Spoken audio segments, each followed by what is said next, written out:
ओम श्री गणेशाय नमः। कार्तिक महात्म्य। ओम श्री गणेशाय नमः। गणेश वंदना। श्री लंबोदर गजवदन जय जय श्री गणेश विघ्न हरण मंगल करण काटो सकल कलेश। प्रथम मैं तुम्हें मनाऊं, पान फूल मिष्ठान सभी सामान चढ़ाऊं। दो विद्या का दान, ज्ञान अज्ञान का रखना मेरा मान। चरणों में मात नवा, स्वर की दाता सरस्वती धरो तुम्हारा ध्यान। जानी प्रमाणी करो मुझको आज प्रदान, गुरु गोविंद के गही चरण्याऊं चरणों मात। दीनहीन जन जान के रखो शीश पर हाथ। ओम श्री गणेशाय नमः। 17वां अध्याय। नैमिषारण्य तीर्थ में सूजी ऋषियों से कहने लगे कि मोक्ष के देने वाले सब व्रतों में उत्तम एकादशी के व्रत का महात्म सुनो। एकादशी तिथि चाहे कृष्ण पक्ष की हो अथवा शुक्ल पक्ष की, उस दिन अन्न नहीं खाना चाहिए। एकादशी के दिन खाया हुआ अन्न पाप भक्षण के समान है। एकादशी का व्रत माता के समान व्रत की रक्षा करता है। दशमी तथा द्वादशी को भी एक समय भोजन करना चाहिए। नारद जी कहते हैं कि गंगा के समान तीर्थ नहीं, माता के समान गुरु नहीं, विष्णु के समान देव नहीं, अन्न खाने के समान तप नहीं, तथा शांति के समान संसार में कोई सुख नहीं। सत्य के समान ज्योति नहीं, कार्तिक के समान मास नहीं, ज्ञान के समान लाभ नहीं, तथा एकादशी के समान व्रत नहीं। व्रत करने वाला प्रातः उठकर भगवान का पूजन करे, पुराणों की कथा सुने, रात्रि को जाग करे। हे राजन, अब एक इतिहास सुनो। नर्मदा नदी के तट पर अत्यंत शोभायमान गालव ऋषि का आश्रम था। उनका भद्रशील नामक विष्णु परम भक्त पुत्र था। वह बालक अपने साथियों के साथ भगवान की मूर्ति बनाकर पूजन करता, साथ ही उपदेश किया करता था कि वे भी भगवान की पूजा करने तथा एकादशी का व्रत रखें। उपदेश सुनकर बालक भी वैसा ही किया करते थे। अपने पुत्र के चरित्र को देखकर गालव ऋषि ने एक समय उससे पूछा, हे भद्रशील, तुम हर समय भगवान विष्णु की पूजा अर्चना में लगे रहते हो, तो उपदेश तुमको किसने दिया? यह बात सुनकर भद्रशील बोला, हे पिताजी, मैं पूर्व जन्म का वृतांत सुनाता हूँ। पहले जन्म में मेरा नाम चंद्रवंश में हुआ था, उसमें मेरा नाम धनकीर्ति था। दत्तात्रेय जी से मैंने शिक्षा दीक्षा ग्रहण की, साथ 1000 वर्ष तक राज्य भी किया। उस काल मैंने धर्म तथा पुण्य करने कर्म के, परंतु दैवी बुरी संगति में फंसकर मैंने वेद मार्ग छोड़ दिया और पाखंड मार्ग पर चल पड़ा। मेरे दुराचरणों को देखकर प्रजा भी पाप करने लगी। इस तरह धर्मशास्त्रों के कथा अनुसार प्रजा के पाप का छठा भाग मुझको भी मिलने लगा। एक दिन शिकार खेलने के लिए मैं वन में गया। दिन भर भूखा प्यासा रहा, खाने पीने को कुछ नहीं मिला। जंगल में भटक जाने के कारण शाम को घूमता फिरता नर्मदा नदी के किनारे पर जा पहुंचा। उस दिन एकादशी का व्रत होने के कारण वहां पर एकत्रित अनेक वैष्णव भगवान का भजन कीर्तन कर रहे थे। हारा थका तथा भूखा प्यासा होने के कारण मैं भी रात भर वहीं पड़ा रहा और प्रातःकाल होते ही भूख प्यास से मेरे प्राण निकल गए। उस समय यमराज के दूत आए और मुझको पापी समझकर मारते पीटते यमराज के पास ले गए। यहाँ पर यमराज ने चित्रगुप्त से मेरे पाप पुण्य का लेखा जोखा मांगा। तब चित्रगुप्त ने विचार करके कहा, यद्यपि यह महान पापी है, परंतु इसने एकादशी का व्रत किया है, उसी के प्राण निकले, इसी कारण इसके समस्त पाप नष्ट हो गए। यह सुनते ही यमराज तत्काल अपने सिंहासन में उठ खड़े हुए और हाथ जोड़कर नमस्कार करते हुए मुझसे बोले कि हमसे बड़ी भूल हुई, आप क्षमा करें। फिर अपने दूतों को धिक्कारते हुए कहने, जो व्यक्ति भगवान के नाम में स्मरण करता है अथवा सुनता है, उसको कभी भी हमारे पास मत लाना। जिसने अनजाने में भी एकादशी का व्रत किया, उसके समस्त पाप नष्ट हो जाते हैं, उससे हमारे पास आने की आवश्यकता नहीं पड़ती। इसके बाद यमराज ने मेरा पूजन किया और फिर मुझे सुंदर विमान में बैठाकर विष्णु लोक में भेज दिया। हजारों वर्ष इंद्र लोक तथा विष्णु लोक में रहने के बाद अब मैंने यहाँ पर जन्म लिया है। जो कोई इस कथा को सुनता सुनाता, उसके समस्त पाप समूह नष्ट हो जाते हैं। अतः 18वां अध्याय। महाराज पृथु नारद जी पुण्य, हे नारद जी, समझ को अपने में राधा रानी ही भगवान श्री कृष्ण को इतनी प्रिय क्यों है तथा कार्तिक मास में भगवान के साथ उनकी पूजा क्यों होती है? नारद जी कहने लगे, पहले मनवंतर में पांचाल देश में प्राचीन भी नामक एक राज्य था। उसने विष्णु भगवान का अत्यंत सुंदर विशाल मंदिर बनवाया। उसमें नित्य प्रतिविधि विधान से भगवान का पूजन करता था। उसी नगर में अति सुंदर एक स्त्री प्रेम में विहल होकर भगवान के सामने मोहक नृत्य किया करती थी। उस समय यही लालसा बनी रहती कि वह किसी तरह भगवान के गले में बाहें डालकर नृत्य करे। एक दिन उसने अपना समस्त द्रव्य लाकर गरीबों में बांट दिया और उसी मनोरथ में प्राण त्याग दिए। दूसरे जन्म में वह अत्यंत सुंदर दिव्यांगना बनी। चंद्रकीर्ति नाम वाली दिव्यांगना एक दिन दर्पण में अपना अद्भुत रूप लावण्य देखकर मन ही मन कहने लगी कि भगवान के अतिरिक्त अन्य मेरा कोई पति नहीं हो सकता। ऐसा विचार करके भगवान की छवि मन में धारण कर नृत्य करने लगी। कुछ समय बाद दैत्यों के आतंक से दुखी होकर समस्त देवता ब्रह्मा जी की शरण में गए। तब ब्रह्मा जी ने भगवान विष्णु के कृष्णावतार लीला का संपूर्ण वृत्तांत देवता को सुनाया। साथ ही उनको आज्ञा दी कि देवता ग्वाल बालन देवांगा गोपी के रूप में जन्म कर भगवान की सेवा करें। देवांगना चंद्रकीर्ति ब्रह्मा जी से प्रार्थना करते हुए बोली, मेरा पूजन का मनोरथ पूर्ण होने की आज्ञा प्रदान करें। तब ब्रह्मा जी ने वरदान देते हुए, तुम नंदग्राम में वृषभान गोपियाँ राधा के नाम से जन्म लेकर समस्त ब्रज गोपियों से अधिक भगवान की प्रिय होगी। उस समय भगवान तुम्हें अपने प्राणों से अधिक प्रिय समझेंगे तथा रासोत्सव में तुम उनके साथ नृत्य करोगी। इस प्रकार तुम्हारा पूजन का मनोरथ पूर्ण होगा। ब्रह्मा जी के वचन को सुनकर सत्य सिद्ध करने के लिए श्री कृष्ण अवतार में भगवान ने राधा जी के साथ रासोत्सव नृत्य किया और उन्हें अपने प्राणों से भी अधिक प्रिय माना। अब 19वां अध्याय। नारद जी बोले, हे राजा प्रथु, कार्तिक मास में कृष्ण पक्ष की चतुर्दशी से शुक्ल पक्षी द्वितीया तक दीप जलाने से यमराज प्रसन्न होते हैं और अकाल मृत्यु आदि नहीं होती। कार्तिक कृष्ण चतुर्दशी को नरक चतुर्दशी भी कहते हैं। इस दिन तिल का तेल, अपामार्ग, ध्रुव आदि लगाकर स्नान करना चाहिए। स्नान के बाद दक्षिण की ओर मुखर अपने अब समय होकर जन्म में स्थित मिलावे होती तिल मिलावे और 3 अंजलि से यम यम यम धर्मराजाय मृत्वे अंतका काय कालाय सर्वभूत भूतक्षराय औधुम वंशराय दंडाय परमनिष्ठिने ब्रकोदराय चित्राय चित्रगुप्ताय इन मंत्रों द्वारा यमराज का तर्पण करें। फिर सायकाल ब्रह्मा विष्णु शिव तथा दुर्गा के मंदिर में अथवा वृक्ष सभा गौशाला बगीचा नदी तालाब कुआ बावड़ी गली चौरास्ता घेर शमशान आदि दीपक जलाएं। रात्रि को भी श्री लक्ष्मी जी की पूजा करें। यदि शस्त्र से किसी की मृत्यु हुई हो उसके निमित्त भी चतुर्दशी को दीप दान करें। इससे अक्षय पुण्य का प्राप्त होता है। तत्पश्चात कन्या ब्रह्मचारी तत्पस्वी को भोजन कराएं। इससे यमलोक में जाकर शिवलोक में प्राप्ति होती है। इस प्रकार अमावस्या को भी स्नान आदि से निमित्तों का पितरों का पूजन श्राद्ध करके भोजन करावें। फिर सायकाल घर तुलसी के समीप देव स्थान शमशान नदी पर्वत चौरास्ता और गौशाला में दीपक जलाएं।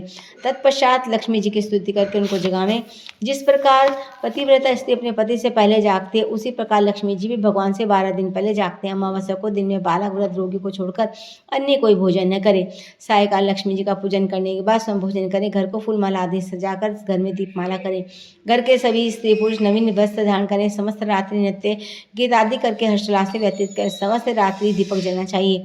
उस रात्रि को लक्ष्मी जी सब घरों में घूमते जो घर अधिक सुंदर रमणीक होता है उसमें दीर्घ काल तक निवास करती है। एक पहर रात्रि शेष रहने पर दरिद्र रूप घर का कूड़ा करकट छाछ या पुराने पंखे पर रखकर बाहर फेंक देना चाहिए। ऐसा करने से वह धन दाने से पूर्ण रहता है। दूसरे दिन गोवर्धन बनाकर बंधु बांधवों सहित पूजन करें। ब्राह्मणों को भोजन करवाएं। स्वयं भी नवीन अन्न का भोजन करें। भगवान श्री कृष्ण से इंद्र का मार्गदर्शन करके गोवर्धन पर्वत की पूजा उसी दिन की थी। सायकाल के समय गो तथा बैल का पूजन करें। अपने परिवार के भरण पोषण रक्षा के लिए उनसे प्रार्थना करें। इस दिन सायकाल के समय बलि तथा उसकी पत्नी विंध्याचली की मूर्ति बनाकर पूजन आदि दान आदि क्रियाएं करने से परिवार सुख के समृद्ध रहता है। अतः 19वां अध्याय 20वां अध्याय। नारद जी कहते हैं, हे राजा पृथु, कार्तिक अमावस्या को दीप मलिका करने से दरिद्रता का विनाश हो जाता है। संबंध में एक विस्तार सुना, ध्यानपूर्वक सुनो। थूरसंत देश में सत्य शर्मा नामक अत्यंत दरिद्र एक ब्राह्मण रहता था। उसके मन में यही कामना थी कि मेरे पास धन हो तो मैं उसमें यज्ञ आदि धन आदि का धार्मिक कार्य में खर्च करूं। तब दरिद्रता निवारण का उपाय पूछने में एक विद्वान ने उसे बताया, तुम शिव जी की आराधना करो। उसने शिव जी की उपासना की। निदान 1 वर्ष बीतने पर एक दिन शिव जी ब्राह्मण का रूप धारण कर उसके पास आए। हे प्रिय, धन की प्राप्ति के लिए तुम राजा के पास जाकर उनसे वरदान मांगो कि कार्तिक अमावस्या को हमारे सिवा और कोई अपने घर में दीपक न जला। ब्राह्मण ने ऐसा ही किया। राजा ने उसकी बात स्वीकार करके कार्तिक कृष्ण चतुर्दशी को सारे शहर में ढिंडोरा पिटवा दिया कि अमावस्या को कोई भी अपने घर में दीपक न जलावे। राजा की आज्ञा पाकर अमावस्या की रात को किसने भी दीपक नहीं जलाया। तब रात्रि को लक्ष्मी जी नगर में देखा समस्त नगर अंधेरे में है, मगर एक ब्राह्मण का घर खूब सजावट दीपमाला से जगमग हो रहा है। लक्ष्मी जी प्रसन्न होकर उस घर में प्रवेश करने लगी तो ब्राह्मण मांग रोकर कहने लगे, हे बद्रे, तुम्हारा पति अति कठोर है और तुम अत्यंत चंचल, इस कारण हमारे घर में प्रवेश मत करो। तब लक्ष्मी कहने लगी, भगवान के शयन के समय मैं इस कारण निश्चय ही तुम्हारे घर में निवास करूंगी। यह सुनकर ब्राह्मण कहने लगे, तुम इस बात की शपथ लो कि मेरे 3 पीढ़ी तक इस घर से कोई नहीं जाओगी तो स्थायी निवास करोगी, तब इस घर में प्रवेश कर सकते हो। लक्ष्मी जी ने कहा, यदि तुम विधिपूर्वक मेरा पूजन करोगे तो निश्चय मैं तुम्हारे घर में वास करूंगी। यह सुनकर ब्राह्मण ने पूछा, मैं किस विधि से तुम्हारा पूजन करूं? तब लक्ष्मी जी ने कहा कि कार्तिक कृष्ण अमावस्या को प्रातःकाल स्नान आदि देवता पितरों का पूजन करो। दिन के तीसरे भाग में श्राद्ध करके ब्राह्मणों को सुंदर पकवान बनाकर भोजन करवा। प्रदोष समय दीपमाला करो। तुलसी के समीप ब्राह्मण के घर में देव मंदिर चौरासे शमशान तथा गौशाला में दीप जलाएं। जिस दिन बालक वृद्ध रोगी के अतिथि कोई भोजन न करे। सायकाल स्वस्ति वाचन पूर्वक गणेश जी और कुबेर जी का पूजन करके संकल्प कर तत्पश्चात लक्ष्मी जी का पूजन के कमल के आसन पर स्थित कमल के फूलों की माला धारण करने वाले कमल जैसे नेत्र गंभीर नाभि स्तन के बाहर से नव्र सुंदर वस्त्र देवताओं के हाथों द्वारा मणि गणों से स्नान करने वाली, हाथों में कमल पुष्प लिए ऐसी लक्ष्मी मेरे घर में निवास करे। सर्वप्रथम लक्ष्मी जी को आसन दे। फिर पादे अर्धे आचमन स्नान वस्त्र धूप दीप नैवेद्य जल तामुन सुपारी इन सब वस्तुओं का अर्पण करके नमस्कार करें। दीप जलाएं। समस्त रात्रि भगवान का कीर्तन करें। इस प्रकार कुबेर तथा लक्ष्मी जी का पूजन करें। ब्राह्मणों को भोजन कराएं। तत्पश्चात बंधु बांधवों से स्वयं भी भोजन करें। सत्य शर्मा ने विधिवत इसी प्रकार किया जिससे उसके यहाँ काफ़ी धन धान्य हो गया। उसके बाद उसने अनेक यज्ञ भी किए। फिर तब सत्य शर्मा विरक्त होकर मथुरा चला गया और वहीं पर समाधि से विष्णु लोक को प्राप्त हुआ। अतः 21वां अध्याय। राजा प्रद्युम्न का, हे नारद जी, अब मुझे अन्नकूट गोवर्धन का महात्मा सुनाने के प्रार्थ करें। नारद जी बोले, कार्तिक शुक्ल में प्रतिपदा को गोवर्धन पूजा अन्नकूट होता है। इस दिन पृथ्वी गोबर का गोवर्धन बनाकर उनका पूजन करें। फिर अन्नकूट बनाया, ब्राह्मणों को भोजन करने के बाद स्वयं भोजन करें। गो तथा बैल का भी पूजन करने। तीसरे दिन के तीसरे भाग में मार्ग पालिका बांधे। इसी दिन जवाई का भी पूजन होता है। प्रथम पूछने, ही नारद जी, सबसे पहले पूजन किसने किया? कही तब नारद जी बोले, समुद्र मंथन के समय जब लक्ष्मी जी समुद्र से उत्पन्न हुई तब विष्णु भगवान जी भी आई गई। इसे आनंदित होकर समुद्र ने भगवान की स्तुति की। तब विष्णु ने कहा, वरदान मांगो। सुनकर समुद्र का, हे भगवान, आप लक्ष्मी जी सहित मेरे यहाँ निवास करें। तब विष्णु ने कहा, ऐसा ही होगा। उसी दिन से दामाद का पूजन आरंभ हुआ। जो कोई कार्तिक शुद्ध एकादशी को दामाद का पूजन करता है उसे पापों से मुक्त हो जाता है। नारद जी कहने लगे, अतः 22वां अध्याय। नारद जी कहने लगे, हे राजा पृथु, कार्तिक शुद्ध को दूज को यमदित्ता कहते हैं। इस दिन यमुना स्नान करके यमराज का पूजन किया जाता है। इस दित्ता को भैया दूज भी कहते हैं। इस दिन भाई अपने घर में भोजन न करे। यदि अपनी बहन न हो तो गुरु की कन्या भी बहन के समान होते हैं। सो बहन माने उस बहन अपने भाई की आयु की कामना से 8 चिरंजीवा, मार्कंडेय, बलि, व्यास, हनुमान, विभीषण, कृपाचार्य, श्वत्थामा और परशुराम का विधिपूर्वक पूजन करें। तत्पश्चात भाई को बुलाकर उसके तिलक लगाते। सूर्य, चंद्रमा, पृथ्वी, समुद्र, वेद, पुराण, तप, सत्य, ब्रह्मा, विष्णु, महेश, देवता, मुनि, धर्म मेरे भाई की रक्षा करें। और जब तक पृथ्वी सूर्य आदि स्थित है तब तक मेरे भाई की संतति चले। फिर बहन भाई को तिलक करके भोजन करे। भाई अपनी श्रद्धा और सामर्थ्य अनुसार बहन को दक्षिणा दी। इतनी कथा सुनने के बाद राजा पृथु ने पूछा, हे नारद जी, सब क्षेत्र में उत्तम कौन सा क्षेत्र है? नारद जी कहने लगे, हे राजन, सब क्षेत्र में उत्तम गंगा यमुना का संगम है, जिसमें स्नान आदि करने की इच्छा ब्रह्मादि देवता भी करते हैं। गंगा के स्मरण मात्र से पुरुष के अनेक पाप नष्ट हो जाते हैं। जो कोई गंगा में स्नान करता है तो समस्त पाप क्षय होकर कहीं कुल परम पद की प्राप्ति हो जाती है। गंगा स्नान की अभिलाषा करने से मनुष्य अनेक जन्मों के पापों से मुक्त हो जाता है। गोदावरी, कृष्णा, रेता, अमरावती, डूंगरबंधा, कावेरी, यमुना, बहुधा, चक्रवती, ताम्रपर्णी, सरयू आदि सभी तीर्थ गंगा में स्थित है। काशी क्षेत्र में सब क्षेत्रों में उत्तम है। जो काशी में वास करते हैं जीवन मुक्त हो जाते हैं। जो व्यक्ति काशी क्षेत्र का स्मरण करते श्री का त्याग करता है वह मोक्ष को प्राप्त होता है। अतः 23वां अध्याय। इतनी कथा सुनकर ईश्वर ने कहा, हे सूत जी, आप कृपा करके मुझे भगवान के चरणों से उत्पन्न हुई गंगा जी का महात्म्य सुनाइए। तब सूत जी बोले, हे ऋषि, संदर्भ में नारद मुनि जो कुछ राजा पृथु से कहा वही मैं तुमको सुनाता हूँ। इंद्र आदि समय देवता को उत्पन्न करने का शिव जी की 2 पत्नियां थी। एक का नाम अदिति, दूसरे का नाम दिति। अदिति के पुत्र देवता अदिति के दत्तों की उत्पन्न हुई।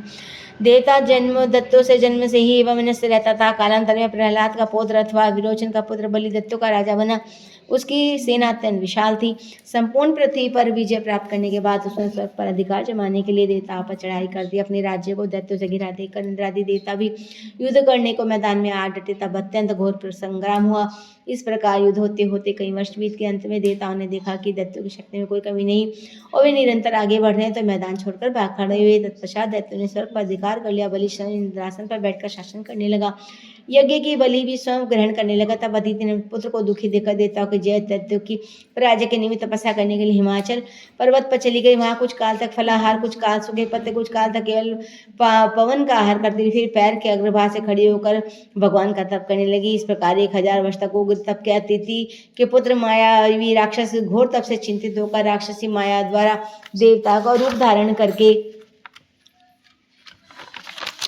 अदिति के पास आकर बोले, हे माता, हमारे लिए आप इतना घोर तप क्यों कर रही है? आत्मघात करना सभी शास्त्रों में पापदाय है। हम आपका दुख सहन नहीं कर सकते। कोई भी पुत्र माता से विमुख नहीं हो सकता और कोई न माता को दुख देकर सुखी रह सकता। शास्त्र का वचन है, जिसके घर में कल्याणकारिणी माता नहीं, प्रिय बोलने वाली पतिव्रता स्त्री, उसका जीवन निरर्थक है। अतएव आप अपना तप छोड़कर पुत्र को सुखी कीजिए। उसके इस प्रकार कहने पर भी अदिति समाधि से विचलित न हुई। तब उन्होंने अदिति को मार डालने का निश्चय किया। इस कृत्य के लिए उन्होंने वन में आग लगा दी। इससे अदिति तप कर रही थी। भगवत कृपा से उस अग्नि द्वारा अदिति ने न किसी प्रकार की हानि पहुंची, नहीं इसका ही पता चला, क्योंकि भगवान का चक्र सुदर्शन की रक्षा कर रहा था। उसके विपरीत दैत्य स्वयं ही उस अग्नि में जलकर मर गए। अतः 24वां अध्याय। सूर्य इस प्रकार कहने पर ऋषि पूछने लगे, हे सूर्य, बड़े आश्चर्य की बात है, अदिति अग्नि में नहीं जली, नहीं उसका पता चला। तब सूर्य बोले, हे ऋषि, इसमें आश्चर्य की क्या बात है? जिस भगवान के स्मरण मात्र समस्त संकट दूर हो जाते हैं, उनका ध्यान करने वाले भक्त को भला कौन कष्ट दे सकता है? जब अग्नि शांत हुई तब चक्र सुदर्शनधारी भगवान विष्णु अदिति के सामने प्रकट हुए। बोले, हे देव माता, तुम्हारे इस कठिन तप से हम अत्यंत प्रसन्न है, अतः इच्छित वरदान मांगो। तब अदिति ने विनम्र भाव से भगवान की स्तुति करते हुए कहा, हे भगवान, जिनके स्मरण मात्र समस्त समस्त क्लेश दूर हो जाते हैं। जिनके चरण कमलों की सेवा करके भक्तजन परम सिद्धि को प्राप्त होते हैं, ऐसे भगवान को नमस्कार है। देता नदी समुद्र आदि सभी कुछ आप ही हैं। आप मेरे पुत्रों की रक्षा कीजिए तथा निष्कंटक राज्य दीजिए। अदिति के ऐसे वचन सुनकर भगवान कहने लगे, हे देव माता, मैं पुत्र रूप में तुम्हारे यहाँ जन्म लेकर असुर का संहार करूंगा। इतना कहकर अपने कंठ की माला अदिति को देकर भगवान तथा ध्यान हो गए। इसके पश्चात भगवान को नमस्कार कर दक्ष कन्या अदिति अपने आश्रम में चली गई। यक्ष यथा समय अदिति ने हजारों सूर्य के समान तेजस्वी कमल नयन शंख चक्र गदा पद्य कमल पीताम्बरधारी मुनियों द्वारा स्तुति किए गए दैत्य दलन भक्तों के प्रिय वामन भगवान को पुत्र के रूप में देखा। कश्यप आदि ऋषियों ने भगवान की स्तुति की। तब वामन भगवान कश्यप जी बोले, हे पिता, हम प्रसन्न हैं, आपके समस्त मनोरथ पूर्ण हो। हमने अब तक 2 बार आपके घर जन्म लिया और आगे भी जन्म लेंगे। धर राजा बलि ने दैत्य गुरु श्री शुक्राचार्य की अध्यक्षता में बड़ा भारी यज्ञ प्रारंभ किया, जिसे हवि ग्रहण करने के लिए उन्होंने लक्ष्मी से विष्णु भगवान का आह्वान किया। उस समय भगवान विष्णु ब्रह्मचारी के रूप में वहां उपस्थित हुए। भगवान को इसी रूप में देखकर ऋषि बोले, ज्ञान दृष्टि से इनको पहचान के उन्हें ये देखकर शुक्राचार्य ने राजा बलि को एकांत में बुलाकर सारी स्थिति से अवगत कराया। अतः 25वां अध्याय। श्री शुक्राचार्य ने कहा, हे राजा बलि, तुम्हारा राज्य प्राप्त करने के लिए ही अदिति के घर से जन्म लेकर विष्णु स्वरूप तुम्हारे यज्ञ में आए, इसलिए तुम इनको कुछ भी मत देना। तब बलि ने कहा, हे गुरुदेव, आप मुझे अधर्म का उपदेश कर रहे हैं। घर आए याचक को दान न देना धर्माचार नहीं तो और क्या है। यदि विष्णु भगवान स्वयं याचक बनकर मेरे द्वार पर आए तो इससे बढ़कर मेरे सौभाग्य की बात और क्या होगी। मैं जितने यज्ञ करता हूँ सभी विष्णु को प्रसन्न करने के लिए होते हैं, अतः बटुक रूप में भी वे जो कुछ मांगेंगे मैं अवश्य दूंगा। इतने मन भगवान राजा बलि के यज्ञ में मंडप में आ गए। तब बलि ने अर्ध्यादि का यशोचित आदर सत्कार किया।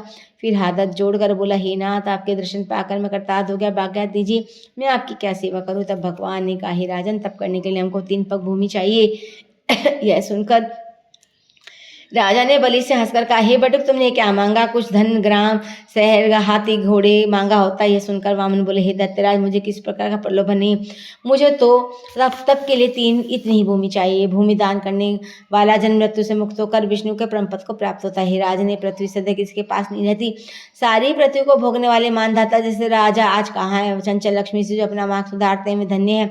सारांश है कि भूमि दान से उत्तम न कोई दान हुआ, नहीं कोई आज्ञा का। इस संबंध में मैं तुम्हें एक प्राचीन इतिहास सुनाता हूँ। पहले ब्रह्मकल्प में भद्रमती नामक का एक दरिद्र ब्राह्मण था। उसके श्रुता सिंधु, यशोमती, शोभा, कामनी, मालिनी नाम के 6 स्त्रियां, अनेक पुत्र थे। सभी भूख से अत्यंत दुखी हो गए। तब दरिद्रता के कारण में ब्राह्मण सकुंभ कौशाम्बी नामक नगरी में चला गया। वहां जाकर भद्रमती ने सुघोष नामक एक धनी ब्राह्मण से 5 भाग भूमि मांगी तो उसने दे दी। इस प्रकार पद भूमि दान के कारण उस सुघोष नामक ब्राह्मण को विष्णु पद प्राप्त हुआ। तत्पश्चात कन्या ब्राह्मण के मांगने पर ब्रह्मजी ने भूमि भी दान दे दी, से उसे मोक्ष की प्राप्ति। इस प्रकार, हे राजन, मुझे भी 3 पग भूमि दे दो, जिससे मैं भी मोक्ष का साधन प्राप्त कर सकूं। इतनी बात सुनकर राजा बलि जल युक्त टूंटी वाला लोटा लेकर भूमि का संकल्प करने को तैयार हो गए। तब शुक्राचार्य ने तपोबल से अपना सूक्ष्म रूप बनाकर राजा बलि को संकल्प करने से रोकने के लिए लोटे की टूंटी में जल रोककर बैठ गए। वामन भगवान शुक्राचार्य के मन को जान गए, अतः उन्होंने एक तेज नोक वाली कुशाल लेकर लोटे की टूटी के छिद्र में डाल दी, जिससे शुक्राचार्य की आंख फूट गई। इसके बाद राजा बलि ने 3 पग भूमि संकल्प में दे दी। उस समय भगवान विराट रूप धारण कर ब्रह्मलोक तक चढ़ गए और उन्होंने 2 पगों से सारा ब्रह्मांड नाप लिया। फिर पैर के अंगूठे से ब्रह्मांड फूट गया और फूटे हुए बांग से पानी का अनेक स्रोत बहने लगे। भगवान विष्णु का पैर उस जल से धोया गया। वही लोक पावन निर्मल जल ब्रह्मांड देवताओं का पवित्र करता और सप्त ऋषियों से सेवित सुमेरु पर्वत पड़ा गंगा के नाम से विख्यात हुआ। दृश्य देखकर समझ देता ऋषि मुनि स्तुति करते बोले, हे अनंत मूर्ति, सबके स्वामी, आपको नमस्कार है। इस प्रकार स्तुति सुनकर भगवान ने सब देवताओं को उनका अपना अपना स्थान दिया और बलि को रसातल भेजते उसे वरदान दिया कि अंगनी में बिना मंत्रोच्चारण के जो हवन किया जाता है वह तथा कुपात्र को अपवित्रता से दिए गए दान का फल तुम्हें प्राप्त होगा। इस प्रकार भगवान ने देवताओं को सुंदर स्वर्ग और बलि अन्य दैत्यों को रसातल देशना करके विराट भगवान पुण्य वामन रूप तब समस्त देवताओं तथा ऋषियों मुनियों ने भगवान की स्तुति की। तदनंतर वामन जी तप करने के लिए चले गए। इस प्रकार पतित पावनी गंगा की उत्पत्ति भगवान विष्णु के चढ़ने से हुई, जिसके स्नान तथा स्मरण मां से जन्म जन्मांतर के पाप नष्ट हो जाते हैं। ओम 25वां अध्याय समापन। ओम नमो भगवते वासुदेवाय। ओम नमो भगवते वासुदेवाय। ओम नमो भगवते वासुदेवाय। ओम नमो भगवते वासुदेवाय। ओम नमो भगवते वासुदेवाय। ओम नमो भगवते वासुदेवाय। ओम नमो भगवते वासुदेवाय। ओम नमो भगवते वासुदेवाय। ओम नमो भगवते वासुदेवाय। ओम नमो भगवते वासुदेवाय। ओम नमो भगवते वासुदेवाय। ओम नमो भगवते वासुदेवाय। ओम नमो भगवते वासुदेवाय।